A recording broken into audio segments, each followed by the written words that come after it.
Qad hayya'uka li amrin law fatinta lahu. Sungguh mereka telah mempersiapkan untukmu satu masa depan yang sangat baik andai kamu menyadarinya.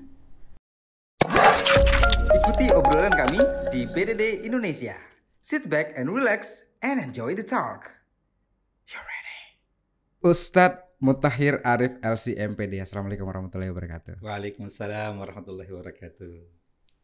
Luar biasa loh, hadir di tengah studio kita. Terima kasih, satu kebanggaan dan kesyukuran bagi saya. Ini justru merupakan kebanggaan besar buat kami sebenarnya dari PDD Indonesia. Terima kasih, mudah-mudahan berkah. Iya, Ketua Yayasan Darul Istiqomah Maros dan juga pembina karantina Tahfiz Nasional. Betul. Ini bisa diatur berarti waktunya. Siap. Dengan dua kegiatan tersebut. Baik. Sebagai ketua yayasan dan juga sebagai pembina karantina Tahfiz Nasional. Baik. Sudah ada berapa santri di Tahfiznya, Pak? Di Tahfiz Nasionalnya? Kalau karantina Tahfiz Al-Quran Nasional ini adalah kegiatan hafal Quran intensif yang programnya hanya 1 bulan. Target hafal 30 juz. Dalam 1 bulan Dalam itu? 1 bulan. Berarti perharinya 1 juz? Iya. Secara umum seperti itu. Walaupun dalam prakteknya biasanya hari-hari pertama itu baru beberapa lembar. Sampai 5 lembar, sampai 1 juz. Tapi kalau sudah juz ke-15 ke atas, kadang-kadang ada yang 1,5 juz 1 hari. Bahkan ada yang 2 juz 1 hari. Sehingga target untuk hafal Quran 30 juz itu bisa tercapai. Biar nanti mungkin pada saat hari ke-25 sudah menguasai 30 juz, 5 harinya sudah santai ya? Iya, bukan menguasai ya, artinya sudah menyetorkan hafalannya. Oh, menyetorkan 30 hafalan. juz itu, tapi belum mutkin ya. Dan karena itu butuh waktu yang lebih untuk mengulangi hafalan. Jadi tagline-nya hafal Quran sebulan, murojaah sepanjang hayat di kandung badan. Wow. Luar biasa. Tapi paling tidak sudah ada motivasi bagi semua peserta yang sudah mengikuti itu untuk merasa berkewajiban membersamai Al-Quran kapan dimanapun sampai akhir hayat. Itu berarti ada trik dong Pak ya, Ustadz ya, untuk semua santri harus cara menghafalnya seperti apa biar cepat. Sudah gitu. pasti ada metodenya, ada Al-Qurannya khusus, ada strategi, dan ada waktu dan tempat yang kondusif untuk memungkinkan setiap peserta dapat menjalani program tersebut. Nah, dengan demikian setiap bulan pesertanya berganti. Nah, hari ini sudah masuk ke angkatan ke-13. Ke-13. Iya. Per angkatan itu biasanya berapa? Dari 60 sampai 100 orang. 60 sampai 100 orang. Nah, sekarang sudah masuk 728 peserta yang sedang mengikuti kegiatan ini dan mengikuti wisuda hafiz 30 juz. Menghasilkan dan mengajak anak-anak untuk menjadi penghuni surga gitu ya. Amin. Ustadz ya. Demikian harapan kita. Yes. Dan insya Allah akan menjadi penjemput nanti di pintu surga. Ya Rabb. Untuk Ustadz gitu dan keluarga. Subhanallah. Oke, baik. Ini kalau berbicara masalah kegiatan sebagai pembina karantina Tahfiz Nasional dan juga ketua Yayasan Darul Istiqomah Maros. Iya. Sebagai ketua yayasan di tengah pandemi dan juga sebagai pembina karantina Tahfiz Nasional, ada pengaruh pasti ya Pak? Iya Ustadz, pasti, ya? iya. Apa pengaruh signifikan yang dirasakan? Ya, kita mengikuti aturan pemerintah. Apalagi kebijakan ini memang sesuai dengan anjuran para ulama, MUI dalam hal ini, yang kemudian diamini oleh pemerintah untuk diikuti oleh seluruh anak bangsa, dan kita menjadi bagian dari anggota masyarakat yang mau tidak mau harus mengikuti himbauan tersebut, sehingga bekerja dari rumah, ya lockdown itu menjadi bagian dari kehidupan kita sehari-hari, sehingga ibadah, belajar dan mengajar, bahkan berdakwah itu juga dari rumah. Oke. Iya. Kalau Ustadz pribadi, Ustadz sendiri gimana? Sejak kapan sih Ustadz aktif menghafal Quran, mengaji? Sejak umur berapa itu? Ya, subhanallah. Kami lahir di pesantren. Alhamdulillah. 5 tahun sejak pesantren Darul Istiqomah itu berdiri. Sejak kecil tentu kami mendengarkan kakek, kami panggil abah nenek, abah nenek, itu membacakan dan menghafalkan Al-Quran. Beliau hafiz mutqin, artinya hafalannya lancar 30 juz. Dan subhanallah itu menurun ke Abah sebagai putra pertama beliau. Juga hafiz mutqin. Wow. Lebih dari itu beliau keduanya menjadi inspirator besar dalam pengajaran Al-Quran dan bagaimana Al-Quran ini dibumikan dalam baik kehidupan berpesantren maupun interaksi sosial. Yes. Otomatis sejak kecil kami mendengarkan orang-orang di sekitar kami itu mengaji dan jadilah kami Terngiang-ngiang. iya harus belajar mengaji, harus menghafal Al-Quran dan masuk ke pondok tahfiz Al-Quran walaupun itu di rumah sendiri boleh dikata. Berarti dari kecil memang sudah terbiasa dengan bacaan Al-Quran gitu. Alhamdulillah, iya. Iya, dan akhirnya sekarang bisa mentransferkan ilmu itu kepada ratusan anak-anak yang pengen masuk di karantina tahfiz nasional tersebut. Betul. Baik, keluarga sehat-sehat semuanya? Alhamdulillah, sehat walafiat. Anak pertama sekarang Anak pertama namanya Imam Muttaqin, usia 24 tahun. Kegiatannya sekarang baru saja di wisuda. Baru saja wisuda. Fakultas Syariah, Lembaga Ilmu Pengetahuan Islam dan Arab. Ya, Lipia. Betul, iya. Ya, karena Ustadz sendiri kan memang juga LC-nya dari Lipia Jakarta ya. Betul, iya. Wow. Dan Jadi, kemudian putra pertama ingin mengikuti jejak ayahnya. Ini ayahnya Ustadz sendiri yang mengarahkan ke sana atau anaknya sendiri yang meminta untuk disekolahkan untuk segera dua-duanya ya. Dua-duanya. Rekomendasi gitu ya. Jadi abinya waladhdallin nanya amin aja. Jadi Ustadz sudah pernah merasakan bagaimana nikmatnya mengenyam pendidikan di Lipia tersebut. Akhirnya mengarahkan, bukan mengarahkan mungkin, lebih merekomendasikan. Betul. Memberikan gambaran kepada anak dan yes, buah jatuh tidak jauh dari pohonnya. Gitu ya Ustadz ya. Alhamdulillah, alhamdulillah. Iya.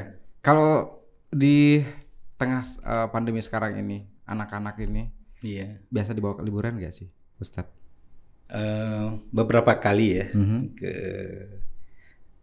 keluarga di daerah misalnya.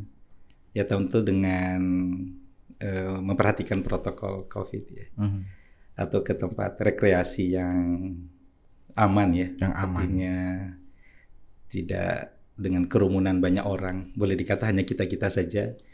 Ya alhamdulillah itu bagian dari tanggung jawab untuk menjaga perasaan dan ya kenyamanan ya dalam keluarga, kehangatan dan keharmonisan. Iya. Kalau anak si bungsu umur berapa sekarang? Ini susah untuk kadang-kadang harus menjawab secara spontan. Karena saya dikaruniai 1 putra dan 7 putri.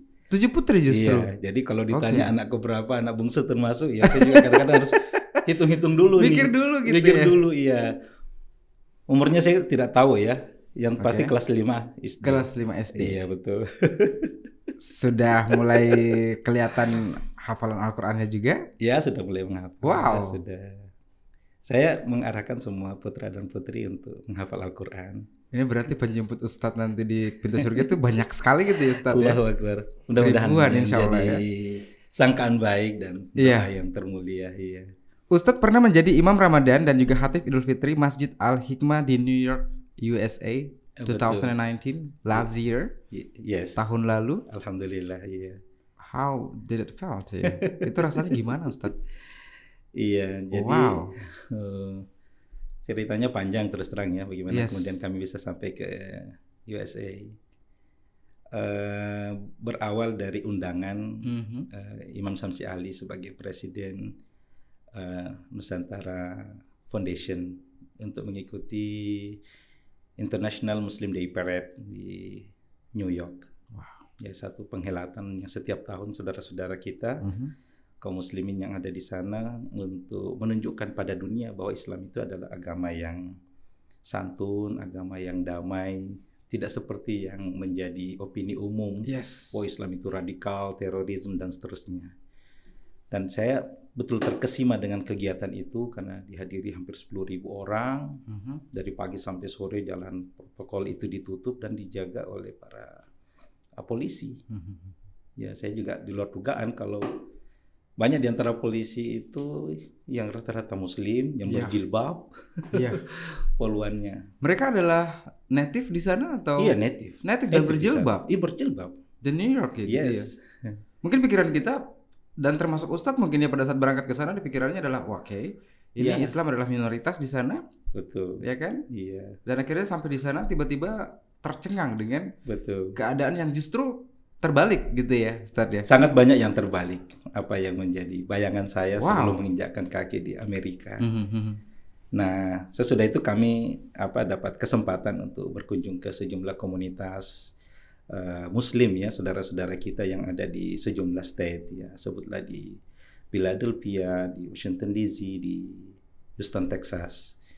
Nah, kunjungan ke Houston, Texas ini yang kemudian menjadi kesan tersendiri bagi jamaah yang ada di sana. Nah, sesudah itu kami dapat undangan lagi beberapa bulan berikutnya untuk menjadi speaker di conference Indonesian Malaysia di sana. Nah, sesudah itu kami didaulat untuk tetap tinggal. Ada berapa orang yang berangkat pada saat itu? Kalau dari, maaf ya, kalau kalangan dai cuma saya sendiri. Iya. Ya, saya terus terang ada 2 nama yang diundang dan hampir fix untuk berangkat ke sana, tapi ternyata ada kendala. Beliau adalah A'agim dan Yusuf Mansur. Wow. Jadi yang mendampingi, yang bersama saya ya ada dari kalangan praktisi hukum ya, karena memang ya saudara-saudara kita di sana butuh dikawal dari sisi bantuan hukum dari Indonesia yang kemudian bisa memberikan pencerahan ke sana. Iya. Ya, jadi kami sama-sama di hotel waktu itu berbincang-bincang, sharing banyak hal. Iya, tentang ya bagaimana fenomena warga Indonesia yang ada di Amerika lah ya, kaitannya dengan bagaimana keluarga mereka yang ada di tanah air. Nanti kalau kelak mereka akan kembali melihat bagaimana investasi yang selama ini mereka bangun dari hasil mereka kerja di sana dan seterusnya. Dan sebelumnya 2019, di tahun 2017 Ustadz pernah menjadi imam besar Masjid Istiqlal Houston, Texas. Ya, disitulah kami dapat amanah untuk jadi imam. Ya, 2017 pada saat itu. Iya, betul. Pertama kali menjadi imam dan memperdengarkan suara bacaan Al-Quran Ustadz kepada orang banyak di sekitaran Houston, Texas seperti apa? Amazing ya bagi mereka mendengarkan action orang Asia. Itu sesuatu yang jarang. Padahal kami tahu bahwa di situ ada qari yang suaranya sangat merdu dari Timur Tengah. Tapi kawan-kawan Indonesia bertemu dan mendengarkan langsung dari sesama anak bangsa itu menjadi kerinduan tersendiri. Belum lagi dengan para jamaah yang umum dari Asia Tengah ya, dari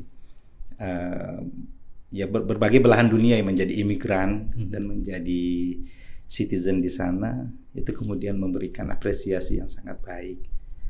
Dan ya terus terang itu membuat juga saya betah untuk membersamai kegiatan-kegiatan keagamaan mereka. Akhirnya saya jadi khatib, jadi pengajar lah dari beberapa kesempatan untuk berbagi ilmu di sana. Ini yang kemudian akhirnya nanti kami dapat kesempatan untuk menerima undangan ke Las Vegas dan akhirnya ke Masjid Al-Hikmah yang ada di New York tersebut. Ini kalau berbicara masalah yang di New York tersebut, ini kan 1 bulan penuh Ramadan. 1 bulan penuh itu 2019 kemarin berada di New York. Betul. Was it hard actually for you to fast di tengah-tengah orang yang ya kita tahu lah seperti apa Amerika gitu ya. Ya banyak godaan di mana orang bebas makan sana sini, walaupun toleransi juga sudah kelihatan kuat di sana.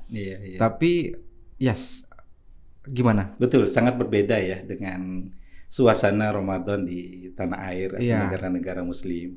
Kalau di sana memang tidak ada bedanya karena mereka makan tiap hari, mereka beraktivitas seperti biasa. Tapi khusus untuk di Masjid Al-Hikmah di New York tersebut, ya warga kita sedemikian siap ya untuk menyambut keberkahan Ramadan. Jadi kepanitiaan sudah dibentuk, kelompok-kelompok remaja dan anak-anak yang akan mengikuti Ramadan program itu juga sudah sedemikian apik sehingga kami datang ya kira-kira sepekan sebelum 1 Ramadan, kami tinggal menyesuaikan ya, kira-kira jadwal mana yang harus kami isi. Otomatis sholat 5 waktu, tarawih setiap malam, kemudian ada training lah buat anak-anak kita ya untuk mendapatkan bimbingan Islam, ya pelajaran Al-Qur'an dan penghafalan Al-Qur'an. Ya, lebih seru lagi dengan keikutsertaan para jamaah baik Indonesia maupun non-Indonesian yang menyisihkan hartanya untuk berbagai kegiatan sosial yang dilakukan oleh Masjid Al-Hikmah dan buka puasa. Tapi pada saat bulan Ramadan tahun lalu di New York itu pertama kali Ramadan di Amerika atau sudah pernah sebelumnya? Oh, kami berramadan sudah 3 kali ya. 3 Ramadan kami berturut-turut 3 Ramadan di Amerika. Di Amerika. Jadi sudah terbiasa dengan waktu puasa yang begitu panjang dibanding Indonesia gitu ya Ustaz ya? Betul sekali. Kami puasa itu sampai 18 jam. 18 jam. Sementara Indonesia tuh biasanya cuma 14, 12 ya. Sekitar itu saja 12-13 jam. Kita imsak jam 3 pagi ya. Iya. Dan waktu maghrib itu jam 9 atau jam 9.20. Jadi setengah 10 baru mau sholat maghrib. Baru mau sholat maghrib dan baru buka puasa pada saat itu. Tapi biasa, alhamdulillah kita sudah menyesuaikan diri dengan kondisi waktu seperti itu. Oke. Dan harus jalan kemana misalnya gitu, kemudian melihat orang yang dengan bebasnya makan, kemudian melihat mohon maaf mungkin natif yang terbiasa dengan pakaian terbuka seperti itu ya. Itu merupakan sebuah tantangan juga buat Muslim yang ada di sana, orang-orang Indonesia yang berada di sana, ketika berpuasa dan harus menyaksikan itu semua. Iya, betul sekali ya. Jadi kalau dari sisi budaya makan, itu saya kira di mana-mana ya. Tapi kalau untuk tadi pemandangan orang buka aurat ya, tidak seperti apa yang dibayangkan oleh banyak saudara-saudara kita di sini pada yang mungkin melihat di film-film atau di pemberitaan. Kalau di sana terus terang kok lebih banyak yang rapi-rapi ya, atau wanita-wanita yang tidak juga menutup aurat karena memang bukan Muslim secara sempurna yang menutup jilbab, tapi mereka sopan-sopan mereka. Ya biasanya orang yang bilang ya itu apa yang pakai bikini ya kalau di pantai, di tempatnya, di tempatnya. Gitu kan? Tapi kalau mereka di apa ya di kendaraan umum ya, di tempat-tempat keramaian, apalagi kalau bukan puncak musim panas, semua pada tertutup. Iya, berarti dan yang paling aman itu kalau musim salju. Semua tidak ada yang kelihatan. Tidak ada yang kelihatan karena musim salju gitu, tertutupin gitu ya. Tertutupin semua ya. Iya, intinya adalah kalau misalnya Anda puasa dan tidak mau melihat yang bikini-bikini jangan ke pantai. Iya. Di masjid aja biar lebih aman gitu kan. Masjid. Iya. Silaturahim ke rumah-rumah. Yes. Ya, teman-teman warga Indonesia yang ada di sana ya. Ya, dan pada saat Ustadz pasti pernah dong ya, pada saat lagi di podium ataupun di mimbar di masjid pada saat itu khutbah. Tiba-tiba ada ada masyarakat natif yang ada di sana juga ikut. Ada banyak ya. Mungkin lebih banyak dari jemaah Indonesia yang ada di sana. Ada yang sempat curhat-curhat ke Ustadz gitu mungkin? Banyak. Yang natif? Yang natif ya. Tanyakan apa biasanya Ustadz? Ya tentang kondisi keislaman dia, kondisi keluarga. Ada yang memang ya keluarganya semuanya bule ya. Ada juga yang beristrikan orang Indonesia. Beristrikan orang Indonesia. Iya. Jadi beliau sudah pengen tahu lebih banyak gitu bagaimana budaya yang seharusnya ya beliau itu menyesuaikan gitu. Reading Quran, kemudian sholat 5 waktu itu menjadi landasan buat mereka gitu Ustaz. Betul ya. Ada yang kemudian tertarik untuk ikut ngaji secara langsung. Saya mau belajar ngaji tapi langsung sama Ustaz gitu loh. Oke. Iya. Akhirnya duduk bersama, ngaji bersama berdua, dia hafal surah demi surah. Kita punya program hafal juz amma gitu. Dan salah satunya atau dari beberapa peserta hafiz Quran juz 30 itu kemudian dan dari mereka. Mereka tidak punya difficulty gitu menghafal ataupun membaca Quran? Ya pasti ada lah ya. Ya, tapi karena semangatnya luar biasa. Kadang-kadang kita malu ya. Ini orang istilahnya baru dapat hidayah, dapat cahaya, kok paling duluan datang ke masjid. Kita yang lahirnya sudah Islam justru banyak yang bolong-bolong, termasuk saya pribadi mungkin. Ya, tapi pada saat di sana itu Ustaz ini they totally converted to Islam. Kan bisa dikatakan seperti itu, yang they were not born as a Muslim dan tiba-tiba mengenal Islam di tengah-tengah usia mereka, ya kan? Di mungkin di usia dewasa mereka mengenal Islam segala macam. Itu ada nggak yang pernah sampai benar-benar nangis di depan Ustadz curhat mengenai Islam tersebut? Iya, pasti. Jadi fenomena native untuk mengucapkan 2 kalimat syahadat itu bukan sesuatu yang secara spontan ya. Tapi ada banyak rentan waktu yang mereka lalui untuk mempelajari, mengkaji, mempertanyakan dari berbagai sumber sampai kemudian menyatakan diri untuk mengucapkan 2 kalimat syahadat. Iya. Sejumlah masjid Islamic Center yang ada di Amerika, ya sejak peristiwa 9/11 itu kemudian terbuka untuk siapa saja yang mau melihat Islam secara langsung. Jadi masjid-masjid itu menyiapkan sejumlah kursi 50 sampai 100 kursi di saf paling belakang. Dan saya lihat dengan mata kepala sendiri bagaimana mereka itu datang sebelum azan. Mereka duduk, ada yang pakai rok mini, mereka dengan pakaiannya masing-masing. Karena ingin mendengarkan saja dan ingin melihat bagaimana suasana sholat jamaah. Mereka baru mendengar azan saja itu mereka sudah terenyuh, ada yang sudah berkaca-kaca mengikuti satu demi satu jamaah yang akan sholat, ya qomat, dan kemudian pelaksanaan sholat tersebut sampai salam, nangis mereka. Lalu sesudah itu baru mereka bertanya, agama apa ini yang sedemikian indah, apik, rapi, kompak, damai. Saya aja baru melihat aja sudah merasa tenang ya. Bagaimana kalian yang sudah bertahun-tahun seperti ini? Itu yang menjadi pendorong untuk mencari tahu dan lebih dalam tentang agama ini. Dari sana kemudian banyak yang kemudian menyatakan diri untuk mengucapkan 2 kalimat syahadat. Karena melihat orang sholat, melihat kebersamaan orang Muslim tersebut, akhirnya mereka tergugah dan ingin merasakan gimana sih rasanya saya berada di barisan itu gitu. Betul sekali. Iya. Sampai sholat Jumat pun begitu. Ya mohon maaf, ada yang tidak ke tempat ibadah mereka pada hanya untuk menyaksikan seperti apa. Iya, tapi justru datang ke masjid-masjid pada hari Jumat. Dan menyaksikan, melihat langsung dan mendengarkan khutbah, dan mereka memberikan pernyataan bahwa kami mendapatkan siraman rohani yang luar biasa. Jadi setiap Jumat yang dengar khutbah bukan hanya kalangan Muslim saja, tapi toleransi yang begitu besar ternyata ya. Sangat. Berarti sangat berbeda dengan video-video yang biasa kami nonton, termasuk saya pribadi Ustadz. Saya pernah menonton cuplikan video yang ada di YouTube. Entah itu hoax ataupun sekedar dibuat scripted atau saya kurang tahu.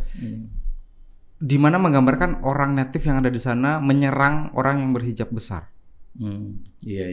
Apakah pernah ada terjadi seperti itu di sekitaran Ustadz selama di Amerika? Kalau untuk saya saksikan langsung tidak pernah. Tapi mendengarkan mungkin pernah. Mendengarkan pernah. Iya, itu juga mungkin dari beberapa kiriman video. Tapi kalau kita mau melihat secara objektif ya, isu satu dari sekian ribu kebaikan-kebaikan aplikasi toleransi yang ada di Amerika. Saya alhamdulillah dapat fasilitas untuk membersamai kegiatan di Islamic Center. Saya dari rumah itu bisa sampai 20 menit. Iya. Dengan fasilitas kendaraan yang diberikan. Saya 1 kali 24 jam tidak pernah merasa was-was. Saya mau datang ke masjid jam 3 pagi, itu tidak ada rasa takut sedikit pun gitu. Kayak ada di kampung sendiri. Bahkan saya pernah dikontak oleh salah seorang syekh yang ada di Arab Saudi, gimana keadaan di sana? Saya bilang, ini lebih aman dari tempat di situ. Loh, kok justru lebih aman di Amerika gitu karena perasaan, karena tidak ada satu indikasi yang membuat kita itu bertanya-tanya, curiga. Karena sedemikian hormat orangnya kepada kita. Iya, tidak ada orang yang melanggar aturan lalu lintas. Semua orang saling mendahulukan, saling menghargai gitu. Disiplin. Apalagi Yes. Saya tidak pernah lihat ada orang yang ditilang di jalan, tidak pernah ada orang yang melanggar. Balik ke Indonesia tiba-tiba melihat itu semua, Anda sendiri gitu ya. Ini negara apa ini? Saya di mana ini? Ya itulah hal positif yang bisa kita petik dari orang-orang yang ada di sana, Ustadz ya. Betul, di Amerika, bahwa kedisiplinan mereka itu yang sangat-sangat ketat sekali. Sangat ketat. Disiplin waktu, kemudian disiplin mengikuti peraturan yang ada, termasuk peraturan lalu lintas. Betul. Nah, termasuk waktu sholat juga harus kita sesuaikan betul dengan kesepakatan antar jamaah, karena mereka terikat dengan jam kerja, sehingga ya kita tidak mau harus mengakomodir itu. Oh, kita sholatnya jam berapa dan mereka datang tepat waktu. Kalau kita selisih 1 menit 2 menit, kita dianggap tidak disiplin gitu. Kalau jam qomatnya jam 5 lewat 5 menit, harusnya 5 menit sudah qomat dan mereka sudah memperhitungkan waktu karena sebentar lagi berangkat. Pernah terjadi mungkin? Pernah. Tiba-tiba mungkin agak sedikit bergeser waktunya, waktu qomat, dan tiba-tiba ada yang, mohon maaf Ustadz, saya ada janji lagi yang lain, I have an appointment with somebody else out there. Pernah terjadi seperti itu? Iya. Satu waktu saya ada di salah satu masjid, imamnya terlambat datang. Mungkin sekitar 3-4 menit saja. Jamaah itu memutuskan untuk sholat jamaah sendiri, baru keluar. Karena tidak bisa menunggu imamnya, tidak bisa menunggu imam masjidnya. Imam masjid yang saya yakin tidak terlalu jauh dari masjid ya. Cuman karena orang itu sudah terbiasa dengan on time, akhirnya dia putuskan untuk sholat lalu berangkat. Yes. Karena yang saya tahu adalah mereka memang mengutamakan yang namanya waktu. Sampai kita sudah terbiasa sekali Indonesia mendengarkan time is money. Itu adalah tagline diambil dari mereka sendiri. Betul. Gitu kan. Telat sedikit, kita janjian, semisal kita punya appointment dengan mereka, telat 1 menit 2 menit sudah menjadi hal yang memalukan buat kita pribadi. Betul. Gitu, Ustadz, ya? Apalagi kan kita berada di tengah-tengah komunitas native ya, yang notabene non Muslim. Jadi segala hal kita harus perhatikan tentang kegiatan kita, seberapa silent atau tidak mengusik ketenangan mereka. Jadi kalaupun kita kumpul ada kegiatan apa, kita nggak mungkin pakai mikrofon keluar sehingga mereka yang sedang beristirahat barangkali ya kemudian harus terganggu. Gitu. Jadi itu betul-betul kita jaga. Karena kami dengar ada saudara kita di salah satu negara yang minoritas Muslim, hanya karena jamaahnya itu terburu-buru parkir di depan toko orang karena tidak mau masbuk. Begitu yang punya mobil ada di dalam sedang sholat, yang punya toko keberatan. Ini saya mau keluar kok kenapa ada mobil yang menghalangi? Dia call police dan akhirnya diproses. Masjid itu ditutup besoknya. Wow. Hanya karena bahwa ada jamaah masjid yang memarkir sembarangan. Iya, parkir sembarangan dan itu merugikan dia. Ya sedemikian betapa kita harus berhati-hati dan mengambil itu jadi pelajaran. Dan setiap kali kita memutuskan sesuatu, kita koordinasikan dengan tetangga-tetangga sekitar supaya memberikan kesan bahwa kita ini betul-betul toleran, sangat menghargai. Itu justru yang harus kita petik, harus kita timba ilmunya ya Ustadz ya. Dari orang-orang native yang ada di Amerika Serikat, bahwa disiplin dan juga toleransi yang paling bisa kita ambil. Walaupun Indonesia sebenarnya saya melihat di Indonesia sudah sangat toleran juga masyarakat kita. Ya, cuman untuk disiplin waktunya yang mungkin yang akan kita perketat mungkin di Indonesia gitu Ustadz ya. Ada satu hal yang menarik ya.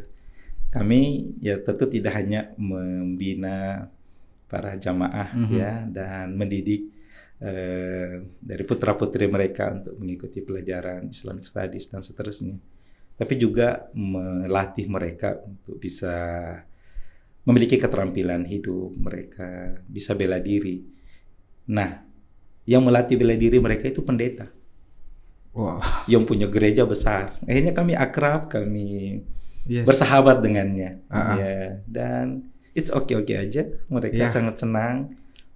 Pendeta itu sangat serius melatih anak-anak kita untuk karate, dan mendapatkan apa ya, kesan positif bahwa dengan persahabatan ini kita bisa lebih kuat ya, bisa membangun optimisme yang lebih positif ke depan gitu. Yes. Indahnya perbedaan. Iya. Gitu Ustaz ya. Betul ya. Iya. Tapi pada saat berada di Amerika, kemudian baliklah ke tanah air Indonesia itu tahun 2019 juga. Iya. Setelah Ramadan kemarin. Sebenarnya bulan depan saya akan balik lagi. Bulan depan akan balik lagi ke Amerika? Iya. Di kota mana boleh tahu? Di New York dan Connecticut. Wow. Iya. Ini bolak-balik terus Ustaz ya. Meninggalkan yayasan dan juga karantina ataupun KTN gimana? Alhamdulillah semua bisa berjalan dengan baik ya. Dengan baik gitu Ustaz. Yayasan maupun ya karantina tahfidz. Toh tahun lalu dan beberapa semester yang lalu juga seperti itu. Walaupun ini kami sejalankan dengan rencana penelitian karena kami mengambil program doktor yang disertasi kami itu berjudul pengembangan mutu pendidikan sekolah Islam di Amerika. Sekolah Islam di Amerika. Dan 2 sampel yang kami ambil adalah Iman Academy yang ada di kota Houston, Texas, dan sekolah Al-Ihsan Islamic School di kota New York. Saya terus dari kecil saya punya cita-cita ingin berada dan berangkat ke Amerika Serikat. Mudah-mudahan satu saat bisa. Tapi di depan saya sudah ada Ustadz yang bisa menggambarkan kondisi yang ada di sana, sehingga rasa ketakutan itu sudah tidak ada lagi di saya. Kalau ada satu negara di luar Asia yang Ustadz belum pernah datangin, dan negara apa yang ingin Ustadz datangin sebagai khatib dan juga sebagai imam masjid? Di luar Asia. Di luar Asia. Iya. Eropa kah atau? Iya. Saya dari dulu punya cita-cita mau ke London ya. London? Belum pernah sampai sekarang? Belum pernah. Walaupun sudah pernah mempersiapkan diri dan sudah dapat visa untuk ke sana. Tapi satu lain hal. Why was it cancelled? Tidak, kebetulan ada tugas dari sekolah yang kemudian bertabrakan dengan kegiatan lain sehingga itu tertunda sementara. Iya. Belum lagi kawan-kawan yang memang sudah ada di sejumlah kota yang ada di Eropa itu juga senantiasa mengharapkan kunjungan dari saya dan saya insya Allah tetap bercita-cita untuk ke sana. Beberapa bulan lalu hanya sampai di Turki. Iya. Ini sudah tinggal 1 jam lagi terbang sudah sampai. Sampai di London. Insya Allah next trip. Ya tapi kenapa London? Pertama kami akan berkunjung ke sejumlah sekolah yang memang secara kualitas itu diakui oleh dunia, ya, sehingga ya hitung-hitung mau studi banding ya. Kenapa kemudian sekolah-sekolah tersebut bisa terkemuka ya dan melalui sejarah panjang dari masa ke masa. Yang kedua susah dapat visanya. Justru jadi tantangan gitu. Iya, jadi tantangan. Jadi katanya kalau untuk dapat visa ke Amsterdam, ke Jerman, itu belum tentu bisa masuk ke Inggris. Tapi kalau dapat visa Inggris, insya Allah semua yang lain ini mudah. Iya. Oke. Dan alhamdulillah saya sudah pernah dapat sana dan saya kira itu juga menjadi mungkin ya pertimbangan sehingga saya mudah dapat visa Amerika. Oke. Karena sudah punya visa di London tersebut. Iya, Inggris. Iya. Well, Inggris, kemudian kota-kota lain mungkin ada lagi di Eropa yang pengen dikunjungin sama Ustadz? Saya mau ke Rusia, Uni Soviet dan Inggris tadi itu ya. Iya. Saya I love French. Saya suka Prancis. Kalau Ustadz nggak? Sangat ya. Karena ya tetap punya hubungan emosional ya dengan perkembangan Islam beberapa abad yang lalu, termasuk Spanyol, termasuk. Iya. Ustadz punya hobi nggak sih, Ustadz? Hobi yang mungkin orang banyak belum tahu, terutama santri-santri Ustadz. Apa ya?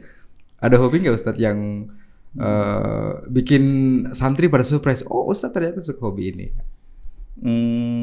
Saya datar-datar aja ya. Artinya kalau membaca itu memang menjadi satu harga mati ya. Ya, kebiasaan. Kebiasaan yang harus menjadi gambaran kepribadian kita.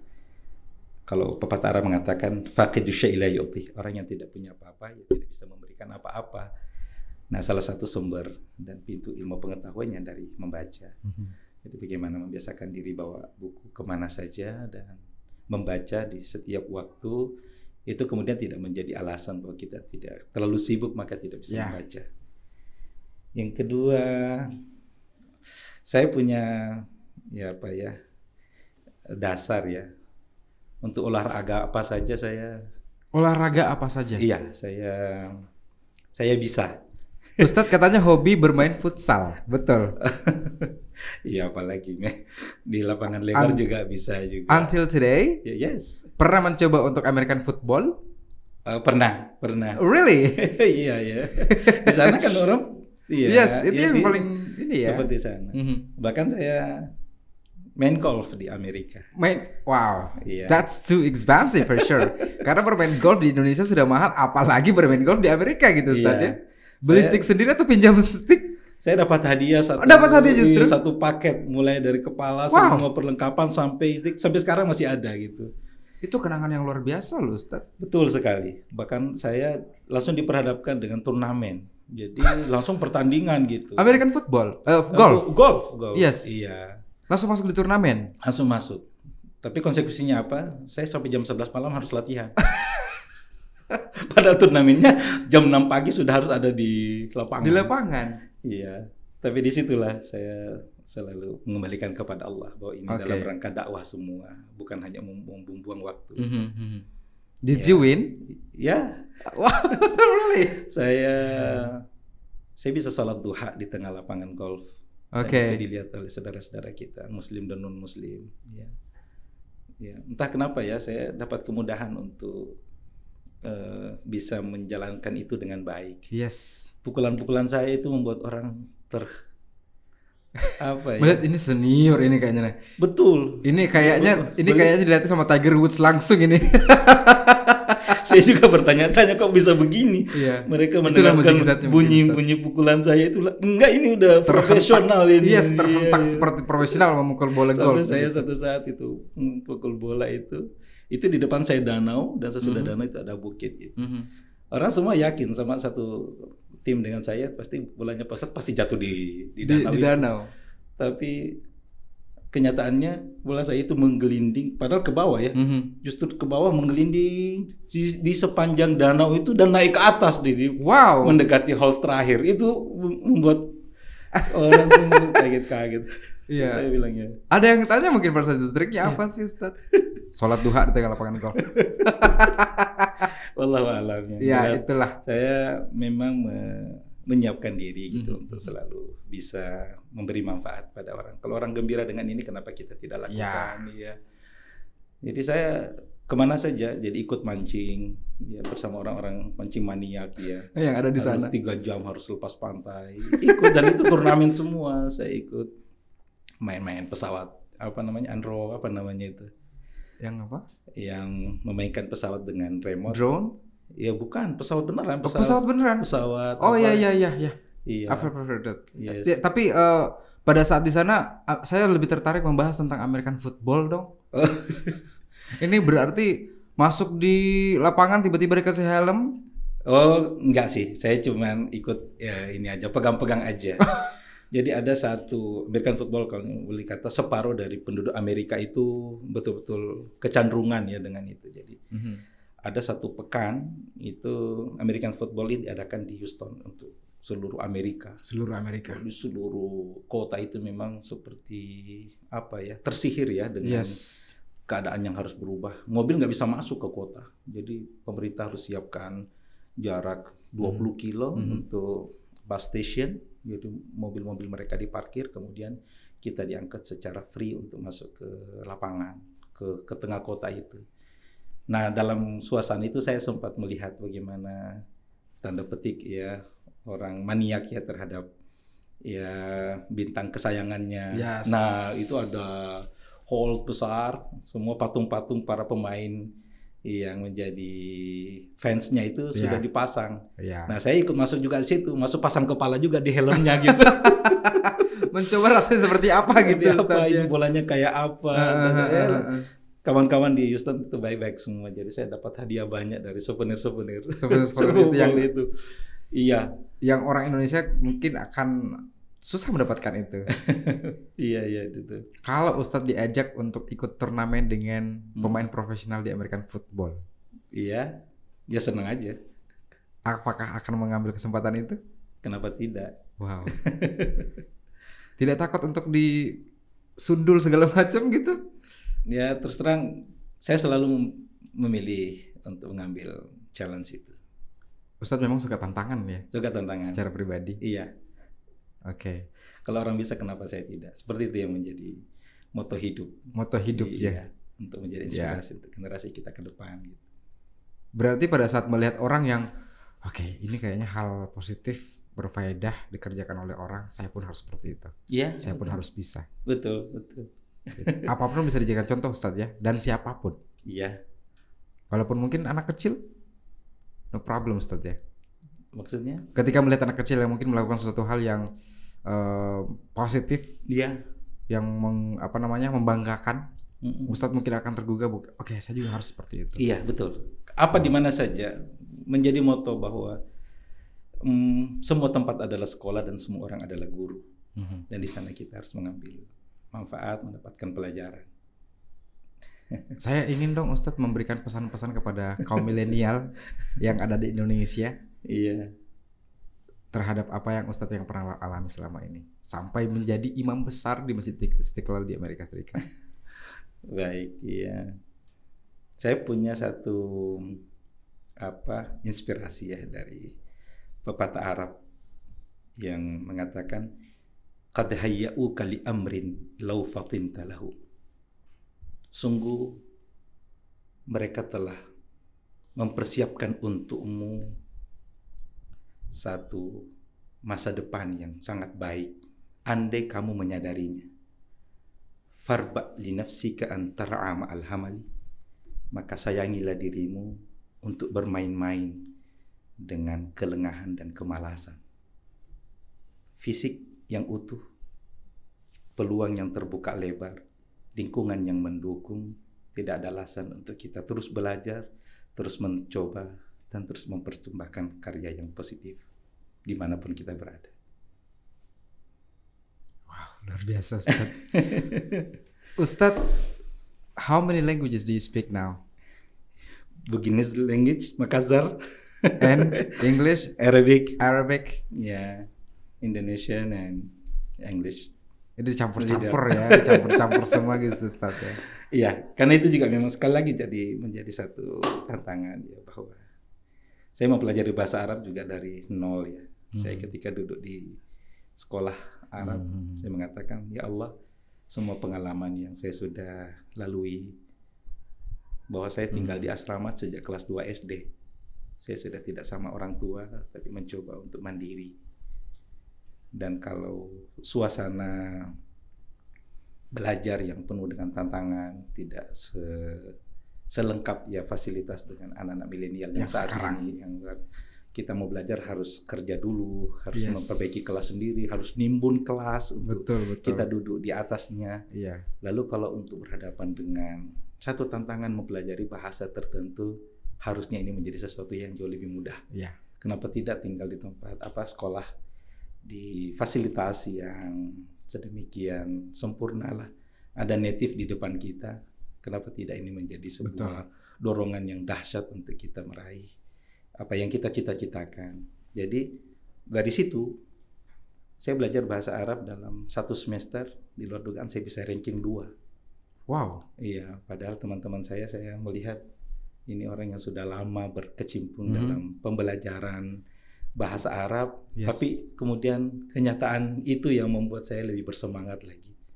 Dan akhirnya saya dapat kesempatan untuk tampil khutbah Jumat dalam bahasa Inggris, bahasa Arab dulunya, kemudian ya bisa menjadi jembatan menghubungkan Indonesia dan Arab Saudi dalam berbagai event, kegiatan sosial, sampai pada pembangunan sarana dan prasarana ibadah dan pendidikan. Itu semua berawal dari sana. Jadi begitu saya menginjakkan kaki di Amerika, saya bilang tidak, ini juga menjadi konsen saya. Bahasa Inggris ini saya harus taklukkan, Dan dengan izin Allah saya bertemu dengan orang yang mengatakan kalau ada yang masuk Amerika atau masuk Eropa 3 bulan belum kursus, jangan percaya bahwa dia akan mampu berbahasa Inggris. Tapi alhamdulillah saya Diberikan kemudahan dan ambil start lebih awal. Saya sudah masuk di Houston Community College dan saya secara rutin untuk mengikuti kegiatan pembelajaran bahasa Inggris itu dengan baik. Kesimpulannya adalah kalau kita zaman dulu belajar kurang referensi, kalau sekarang anak zaman milenial ini ribuan bahkan jutaan referensi yang banjir ada di depan referensi, mata. Kenapa tidak?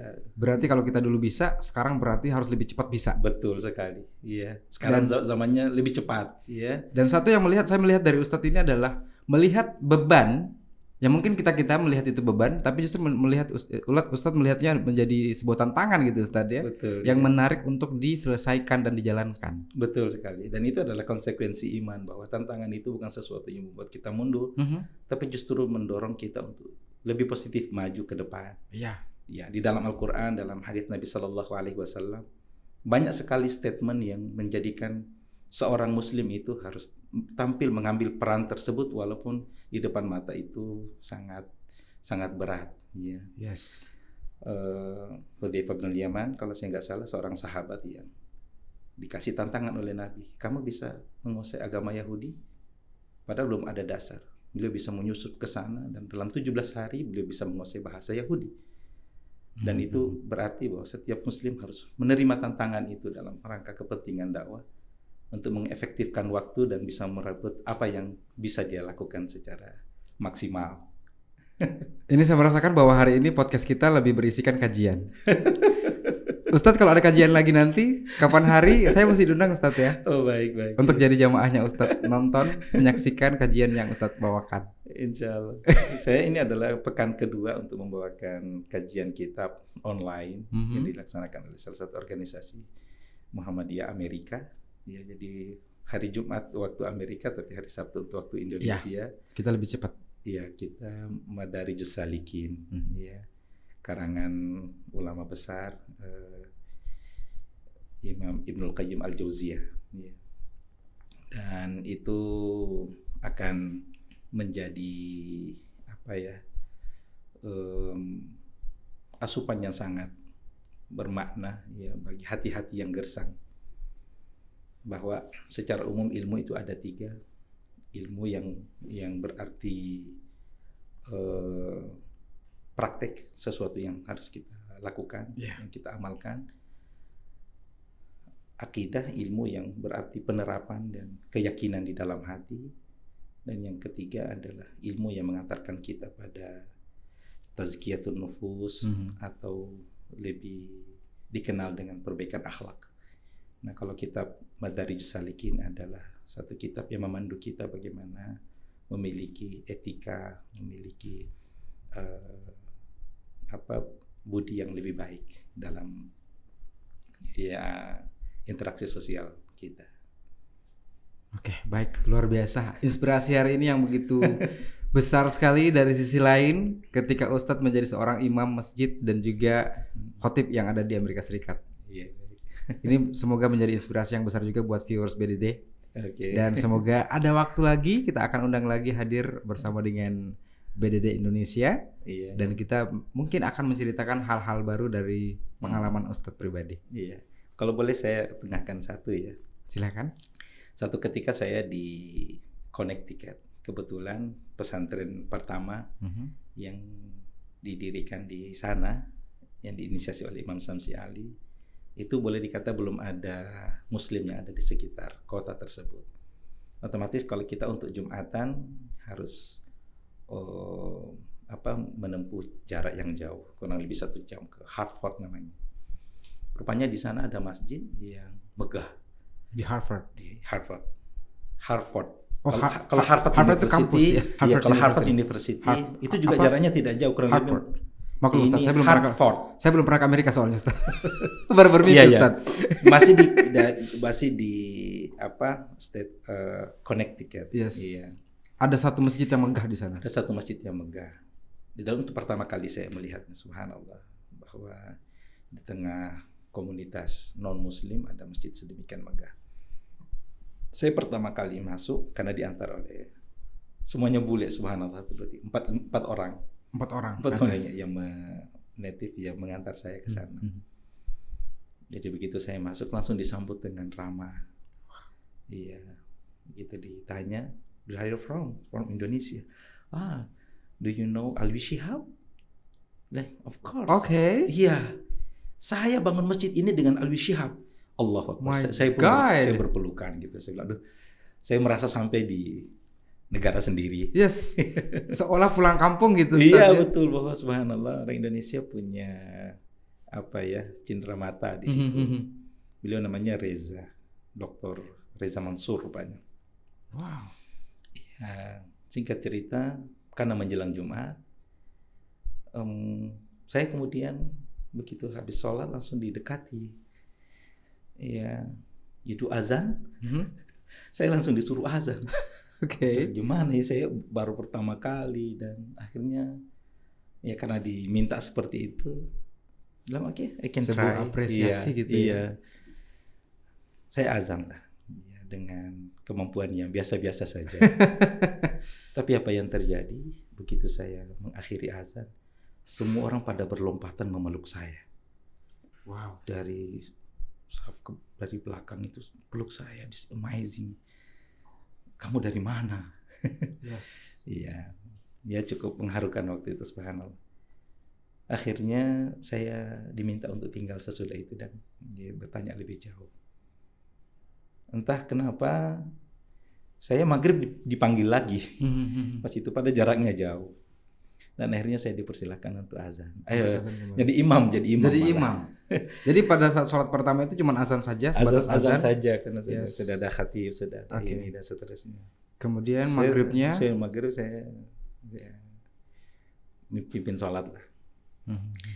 Yang saya ingin kemukakan adalah bagaimana apresiasi dan rasa senang dari yang mengantar saya itu.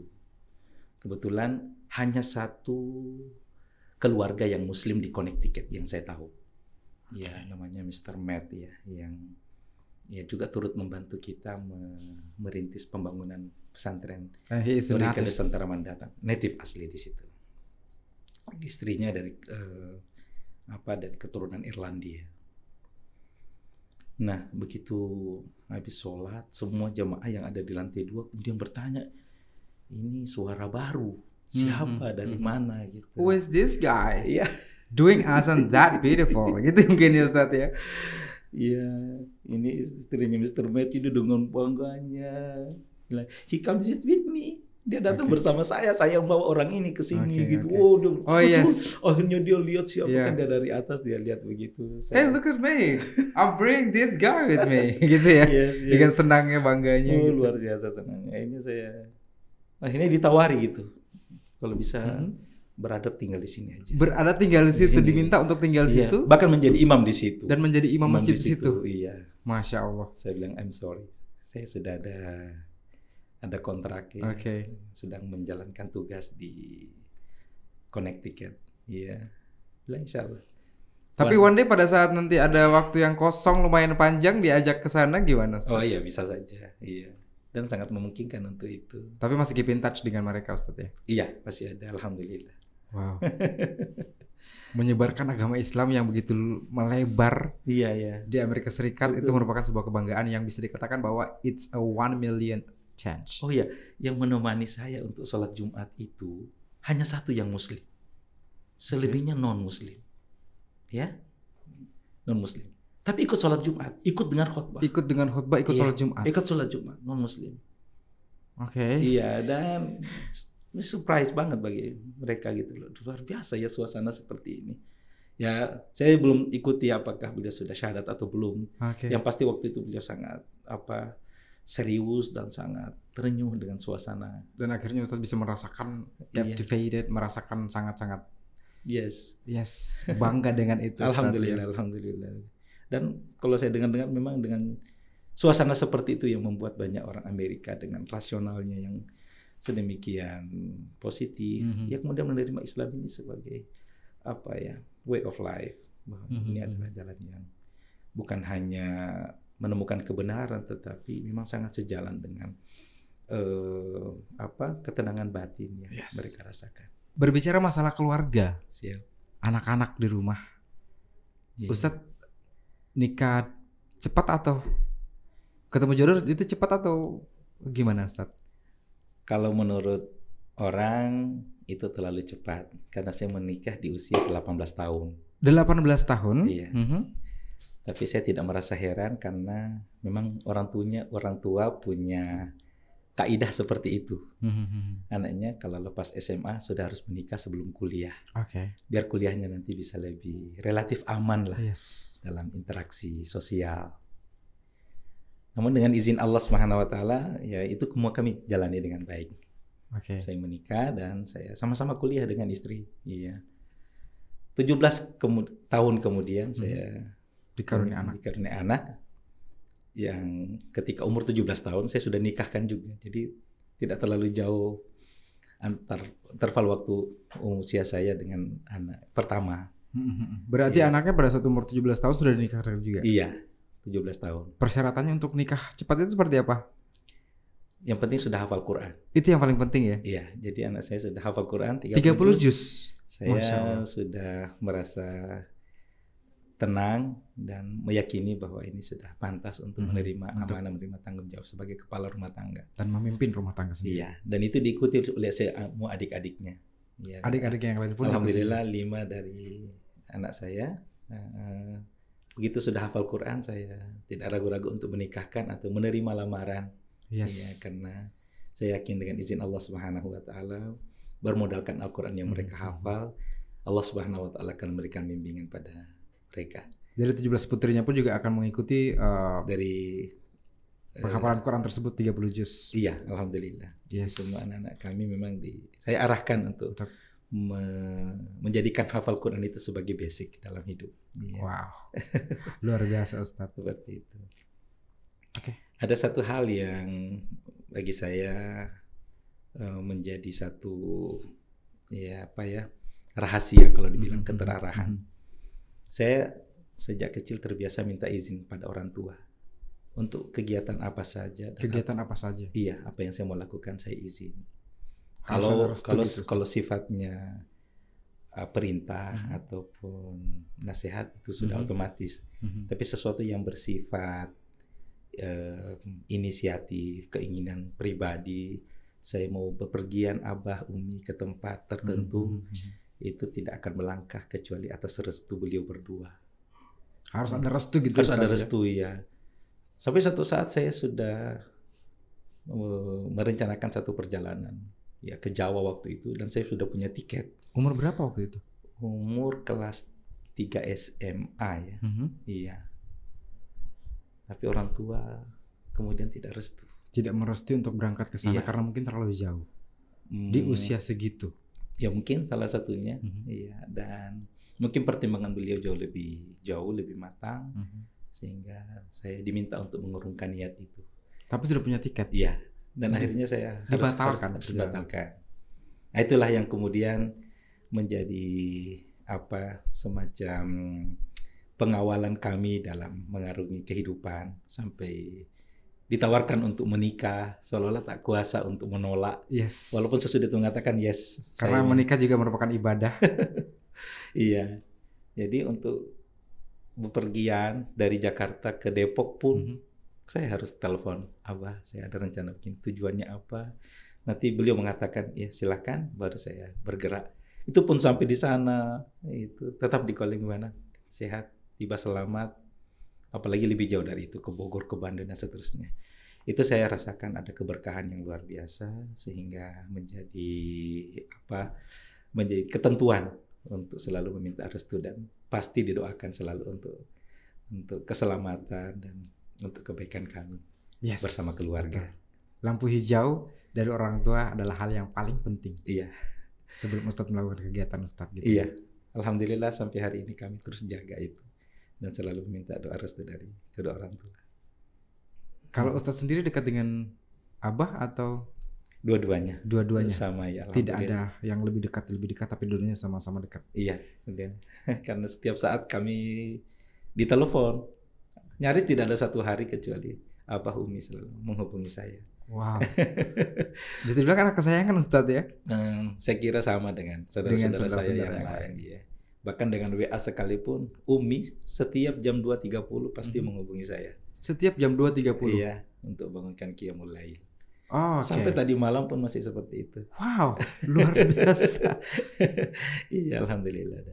Dan karena itu saya selalu terjaga untuk bukan hanya ibadah, tapi lebih daripada menghargai perasaan dan memastikan bahwa Abah dan Umi itu senantiasa memperhatikan kami dan memberikan kasih sayang yang optimal, doa dan nasihat yang tidak pernah putus. Luar biasa sekali lagi, inspirasi yang luar biasa. Sekali lagi terima kasih banyak sudah hadir Ustadz. Semoga protokol kesehatan selalu ada di sekitar kita. Baik, dan Ustadz akan selalu terjaga kesehatan. Amin. Dan keluarga. Terima kasih. Ya. Kapan-kapan kita undang lagi Ustadz ya. Siap. Untuk berbagi inspirasi dengan viewers BDD. Barakallahu fikum. Terima kasih. Ya, terima kasih banyak. Sigala pamit mundur. BDD Indonesia, inspirasi dari kita hari ini. Dan sampai jumpa.